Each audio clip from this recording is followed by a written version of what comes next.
Good morning, everyone.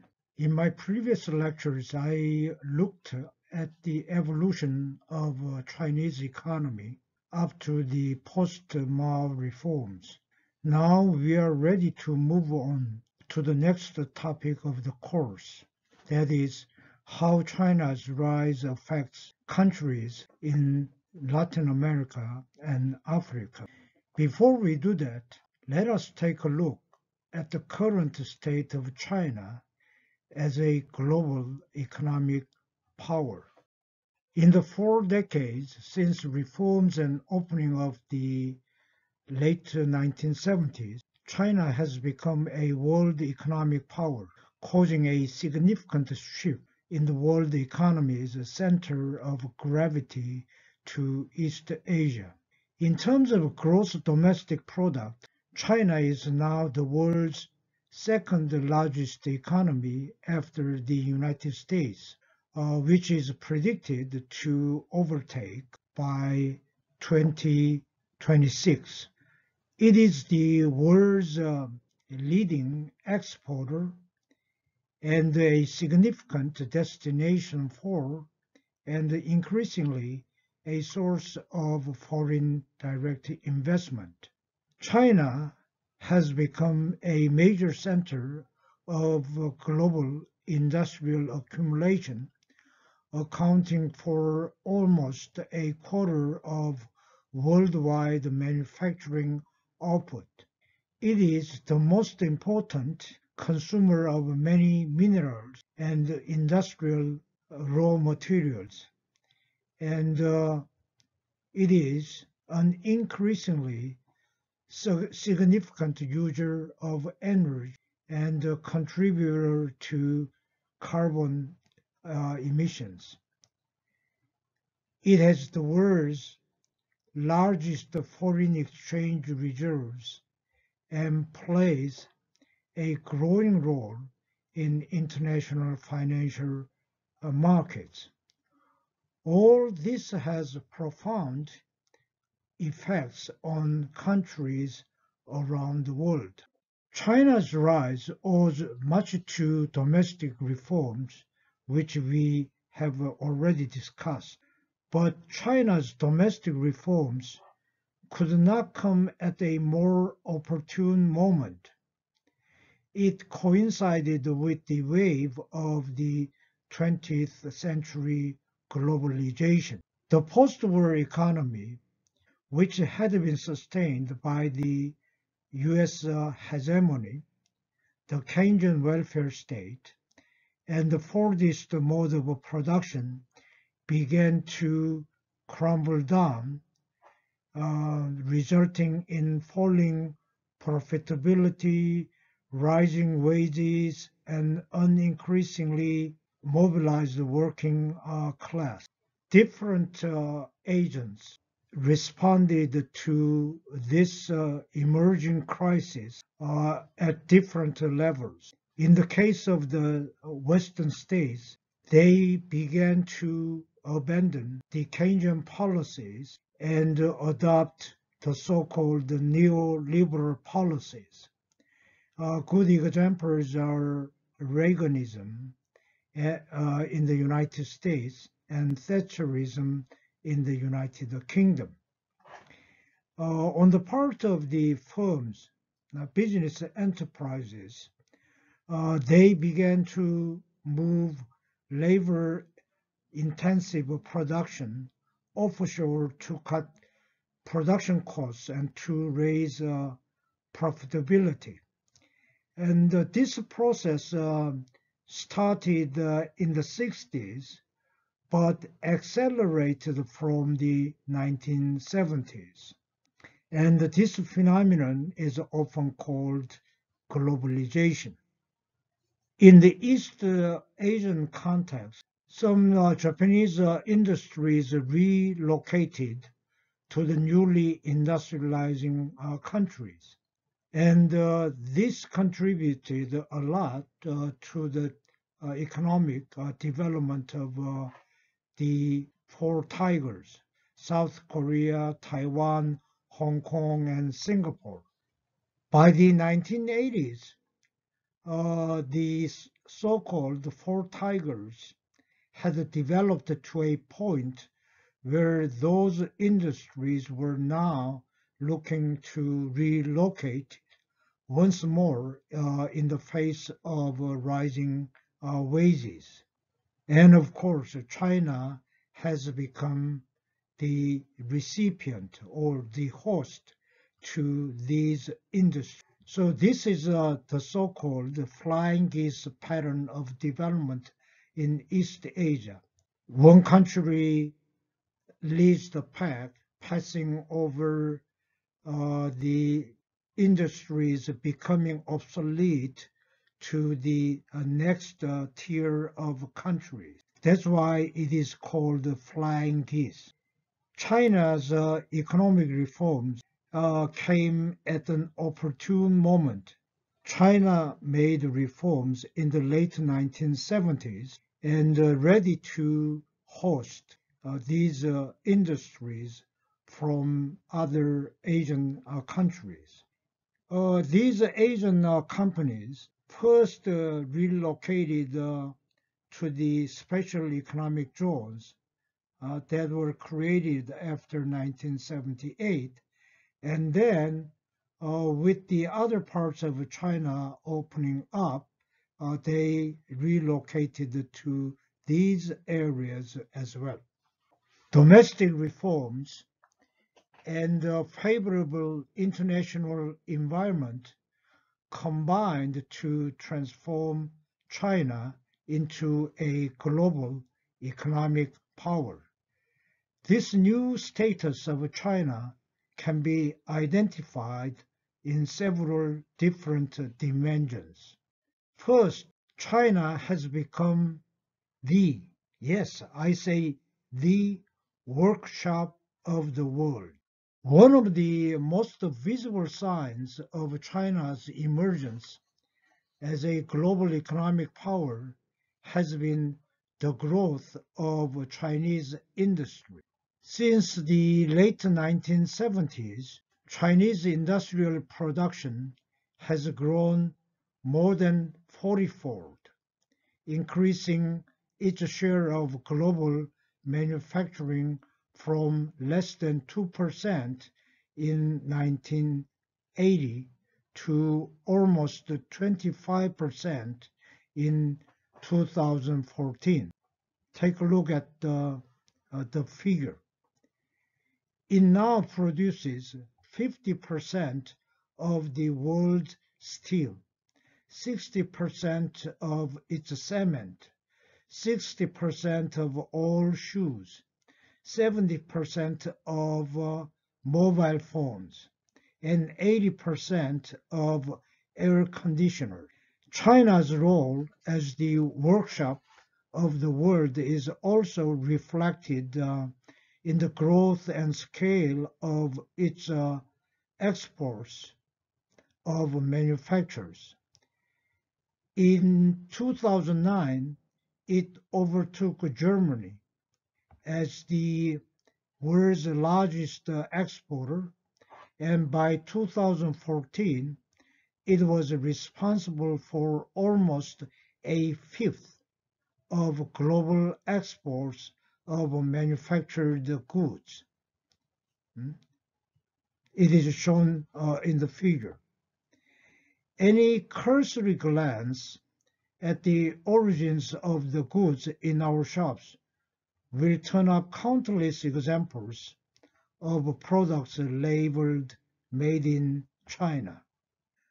How then did the China go from being a minor industrial power at the end of the 1970s to become the workshop in the early 21st century?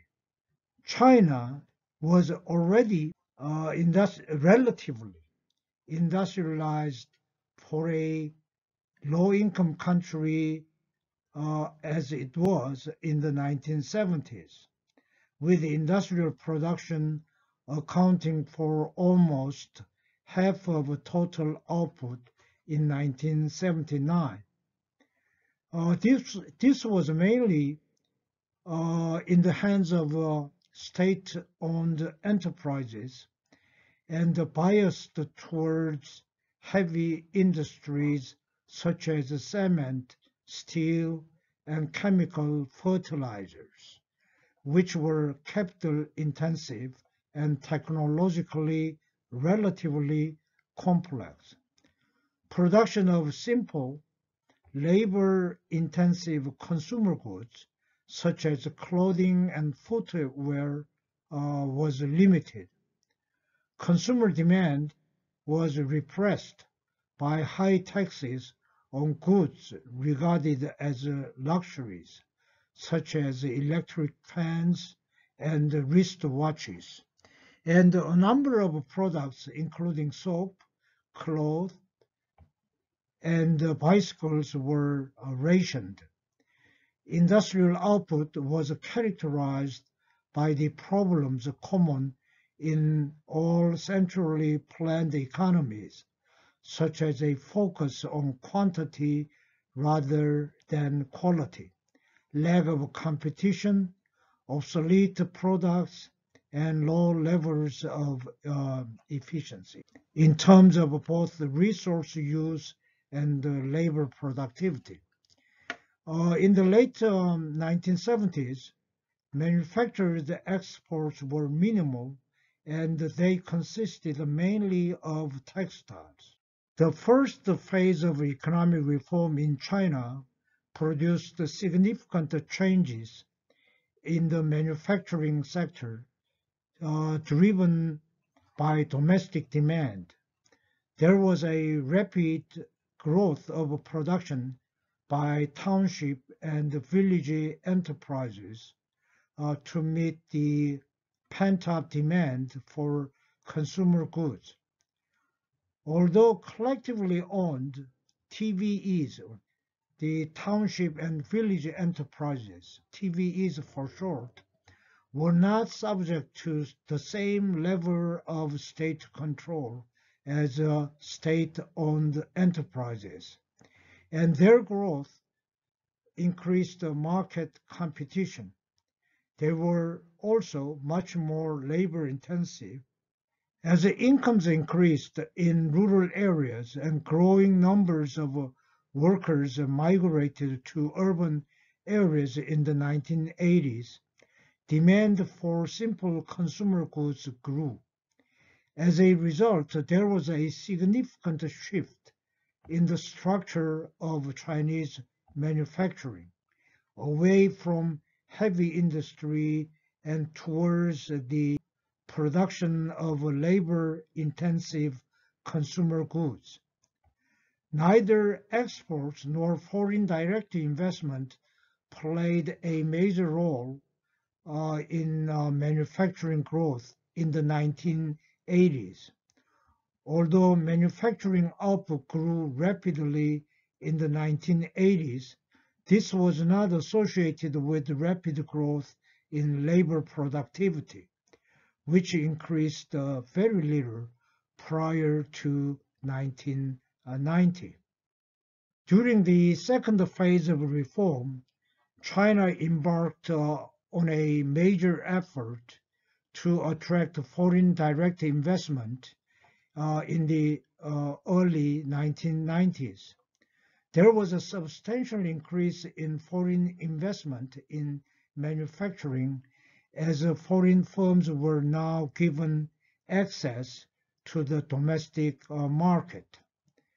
As incomes rose, consumer demand shifted from basic items such as food and clothing to durable consumer goods such as radios, TVs, and refrigerators.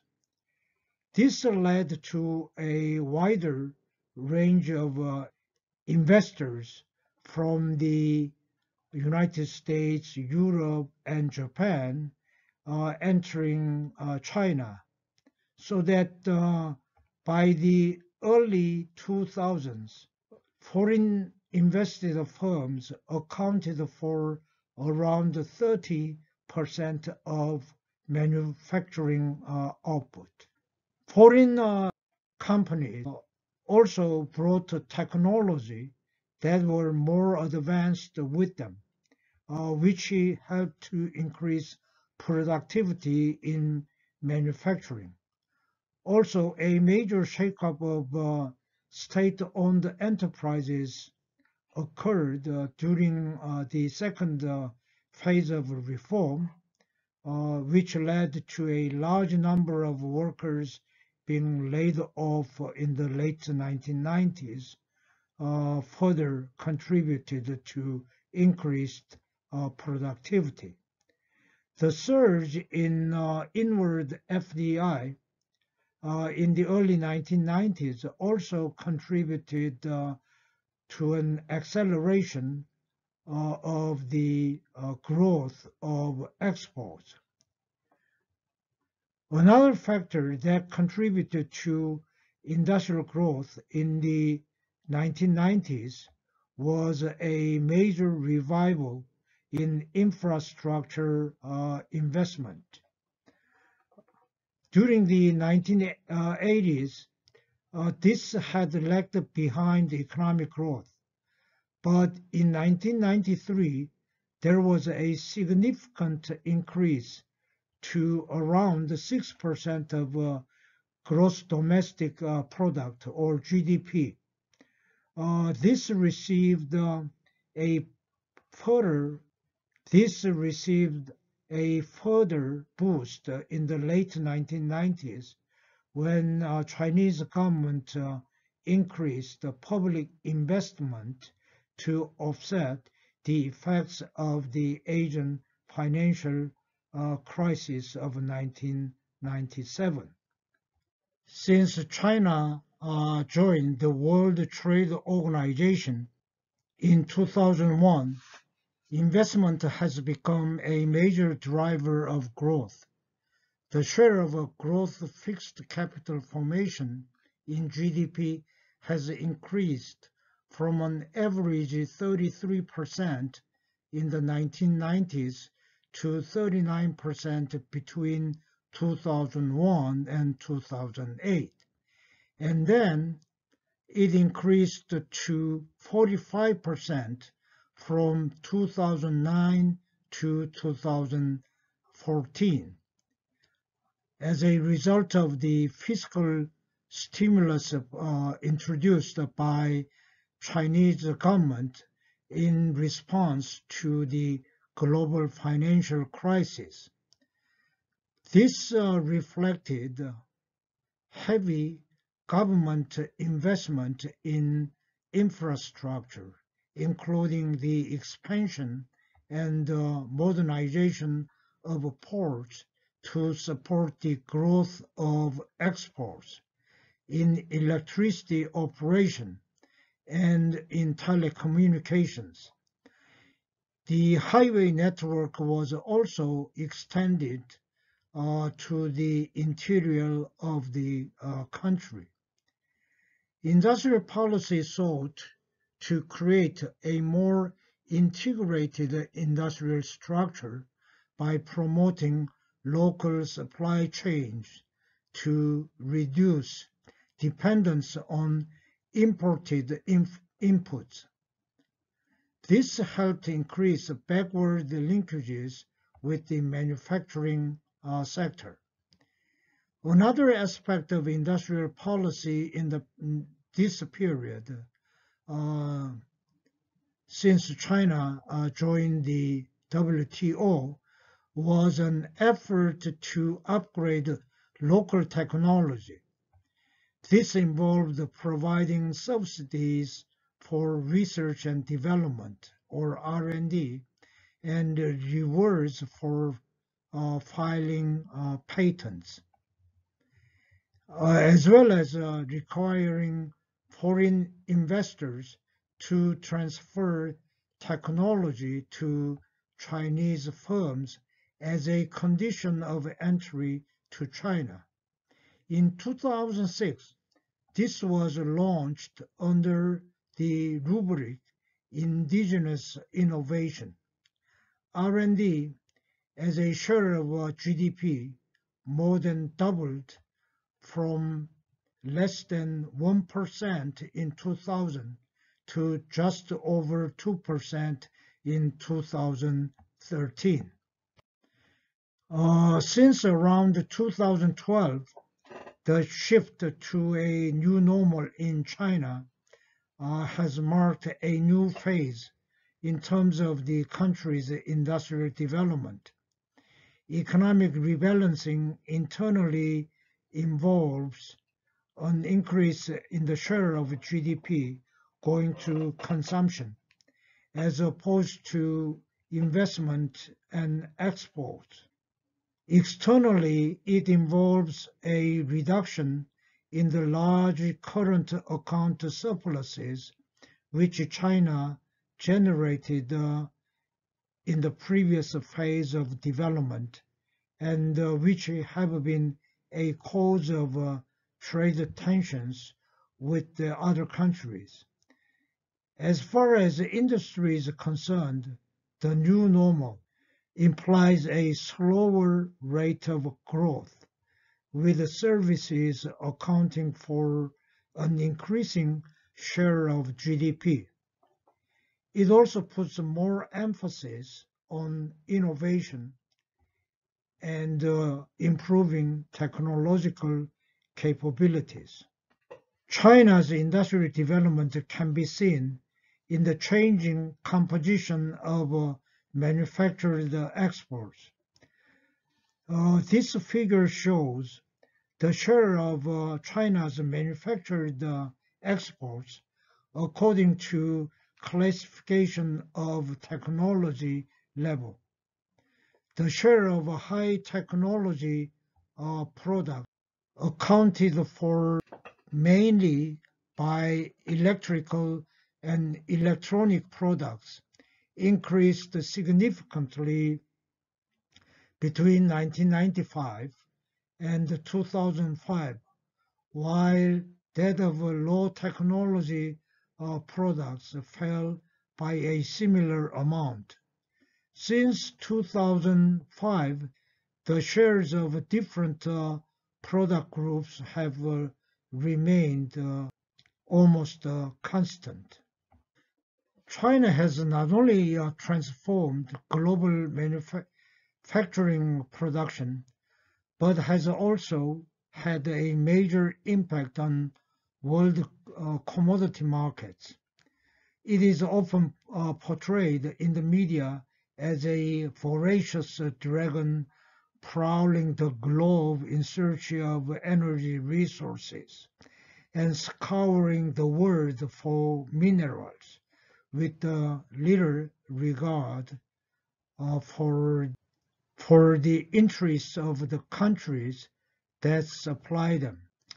On the other hand, China's demands for resources has also been seen as a major boon.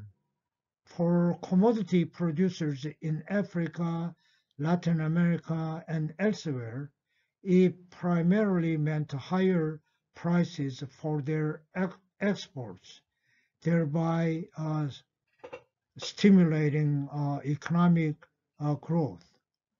What lies behind both of these perceptions is the fact that China's rapid economic growth and transformation into the workshop of the world has also made it a major factor in many international commodity markets. During the 1970s, China was largely self-sufficient in terms of raw materials and foodstuffs. This meant that China had little impact on global markets. This began to change after introduction of economic reforms, which gradually liberalized foreign trade. In the mid-1990s, China became a net importer of some key commodities, such as oil and soybean. From the late 1990s, with changes in its industrial structure towards an heavy and chemical industries. China's share in the global consumption of many commodities increased, as we see in this table. This led to China playing a more significant role in international markets.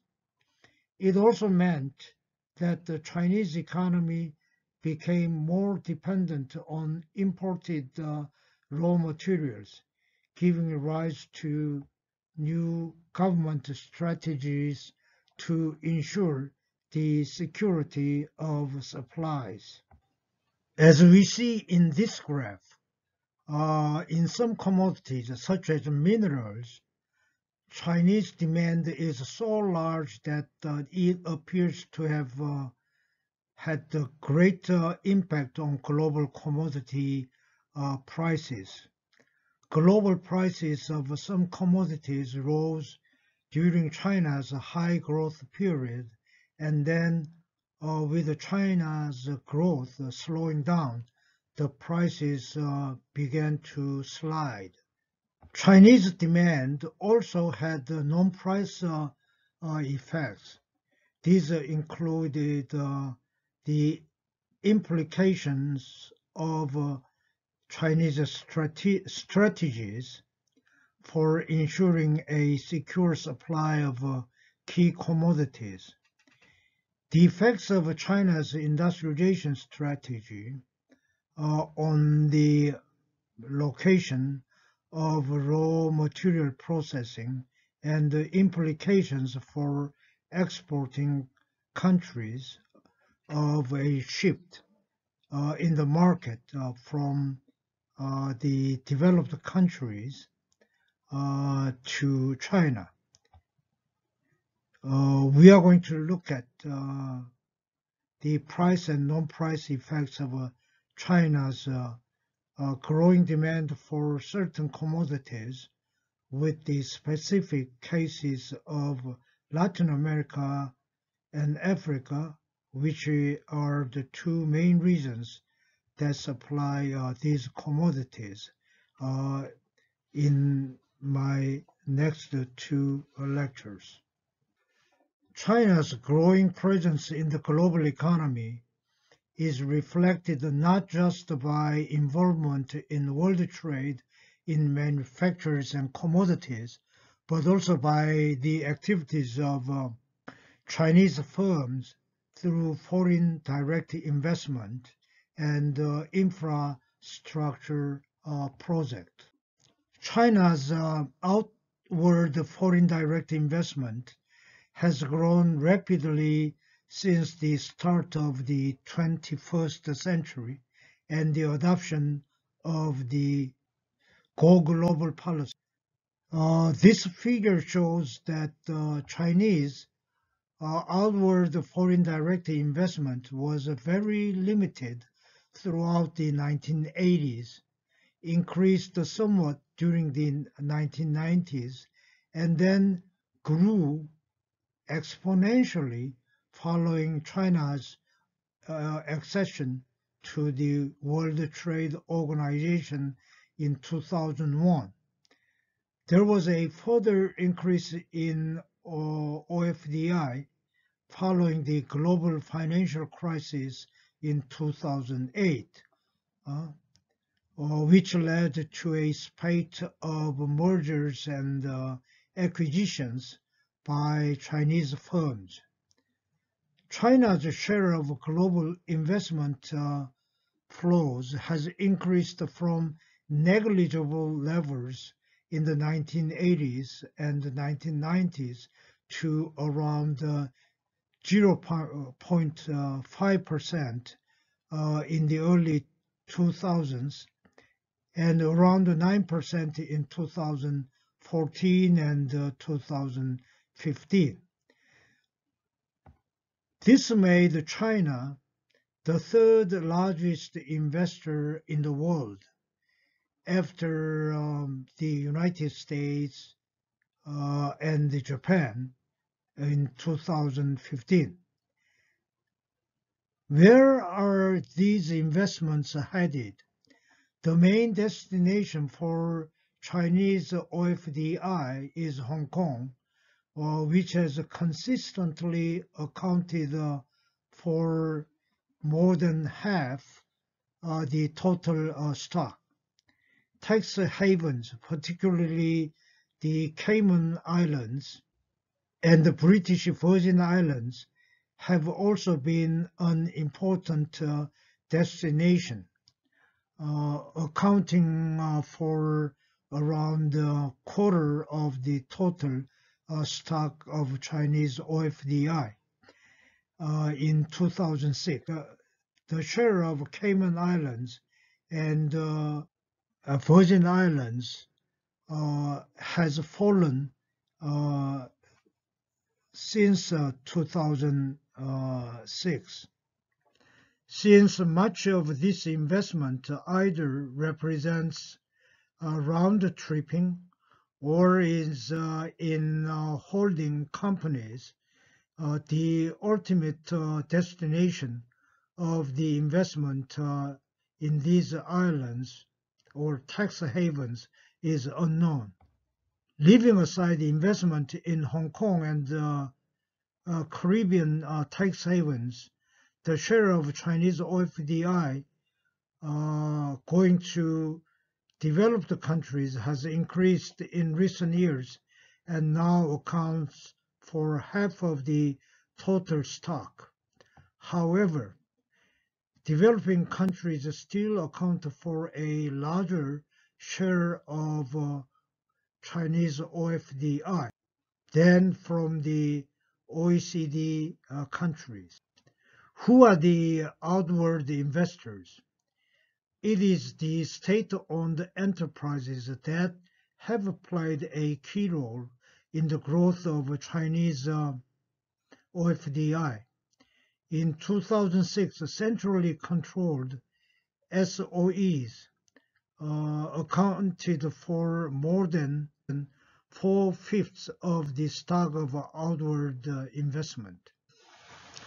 OFDI is not the only way in which Chinese firms have internationalized. Chinese firms have been internationalizing through large-scale infrastructure projects.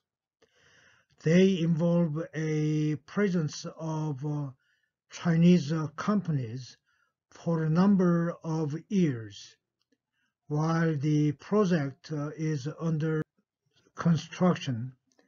Do not lead to a permanent establishment that define FDI. As the figure shows, the annual value of overseas projects completed by Chinese firms has been somewhat higher than FDI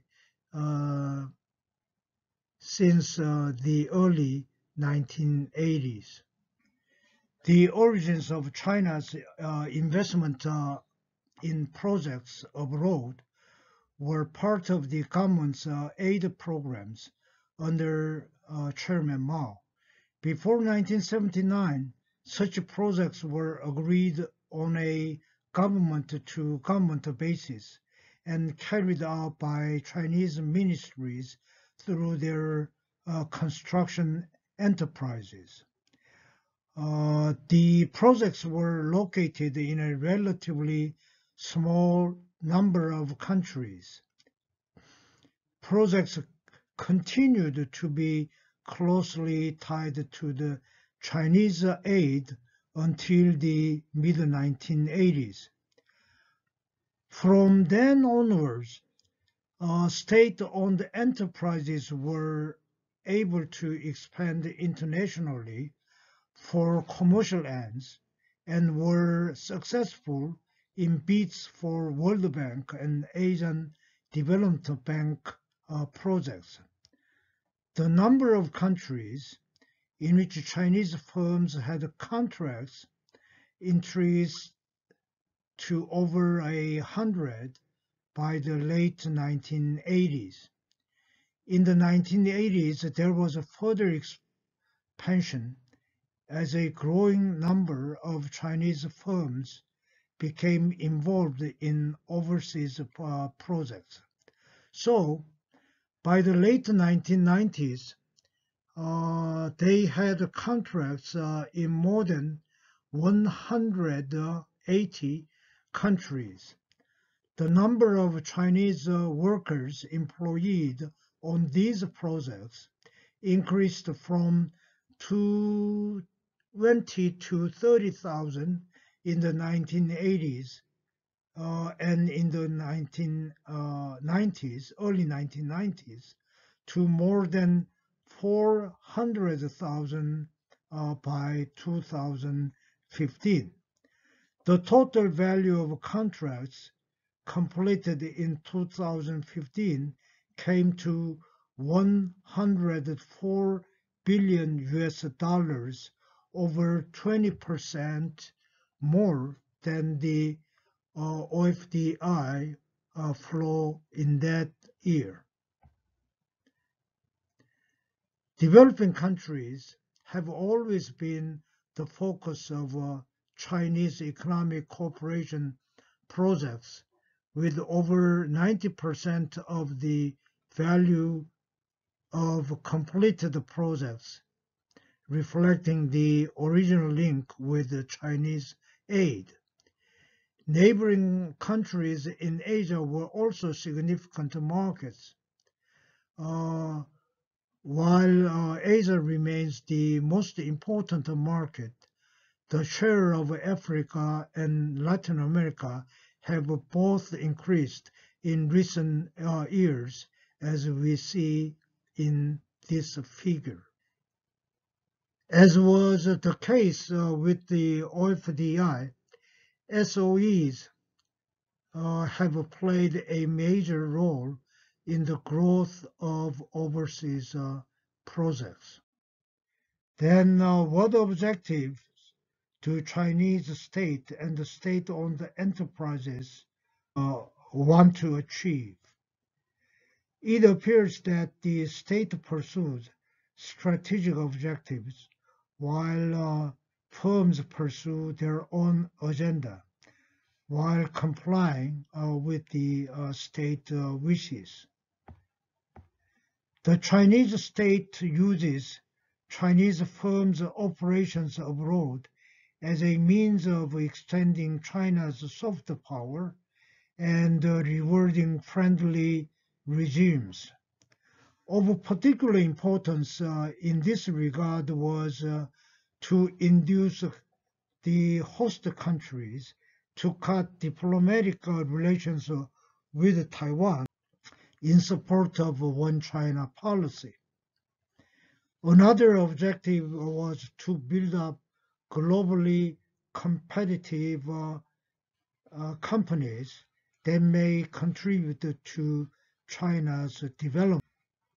On the other hand, the globalizing firms, mostly SOEs, sought resources, markets, improved efficiency, and strategic asset.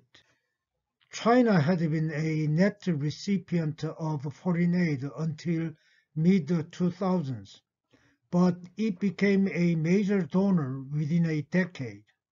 It had been a junior partner in institutions such as the World Bank and the Asian Development Bank, but recently became the force behind the creation of new financial institutions such as the Asian Infrastructure Investment Bank and the New Development Bank. China has become a global financial power. This transformation was made possible by the massive growth in China's foreign exchange reserves. After joining the World Trade Organization in 2001, China's balance of payment surplus surged. as both exports and inward foreign direct investment grew rapidly.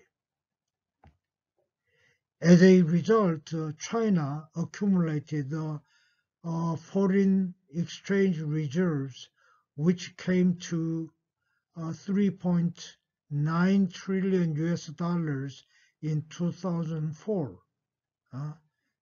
the largest total of any country. Since then, it decreased at least by $1 trillion,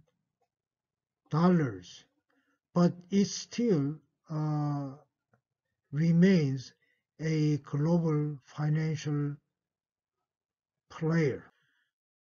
Rather than simply accumulating reserves, the Chinese government has taken steps to relax some of the restrictions on capital outflow and has increased foreign investment and lending abroad. Outward financial flows, other than outward foreign direct investment, have taken a variety of forms. These include portfolio investment, non-concessional loans, and credit lines to foreign government, export credits and loans to Chinese companies to support overseas expansion, as well as official development assistance, which includes grants, interest-free loans, and concessional loans. This figure shows the dramatic increase in China's portfolio investment, trade credits, and loans. Despite the rapid growth of China's foreign exchange reserves and the growing international operations of its financial institutions, the significance of China in global financial market should not be exaggerated. China's share of total financial flows, including private flows, is relatively low. Although Chinese sovereign wealth funds are among the largest in the world, their investments are dwarfed by those of other international investors. Despite the growth of foreign aid, it is still only a medium-sized donor, some way behind the United States, UK, and Japan. Where China does play a significant global role is in providing export credits. The significance of China's growing role in global finance is not due so much to the scale of its investment as to the extent to which its financial flows are under the control of the state. Since the bulk of these flows come from the sovereign wealth funds, the policy banks, and the state-owned commercial banks, the state can exercise control over their direction and use. Different types of finances are used for different purposes. Portfolio investment by sovereign wealth fund is a means of utilizing China's foreign exchange reserves more effectively. Bank lending has been used to promote Chinese exports, acquire natural resources, and support its Go Global policy. Aid in the conventional sense has contributed to the growth of China's soft power in the global south, as well as creating business opportunities for Chinese companies. In this segment of the course, we are going to look at the heterogeneous impacts of China's growth on other developing countries, focus on two regions, Latin America and Africa. Some of the policy-oriented literature discusses these impacts in terms of threats, challenge, and opportunities, or competitive and complementary effects. Such an approach opens up the possibility of a more differentiated perspective on China's impact, which recognized that it creates winners and losers between and within countries. The table here illustrates some of the potential impacts. The first three rows cover those related to the economic impacts of China's growing involvement in trade, FDI, construction and engineering projects, and finance. The last three rows include the possible social, political, and environmental impacts. The first two columns include the effects associated with China's bilateral relations with Latin America and Africa, while the last two columns describe indirect impacts arising from China's effects on the global economy, governance, and environment.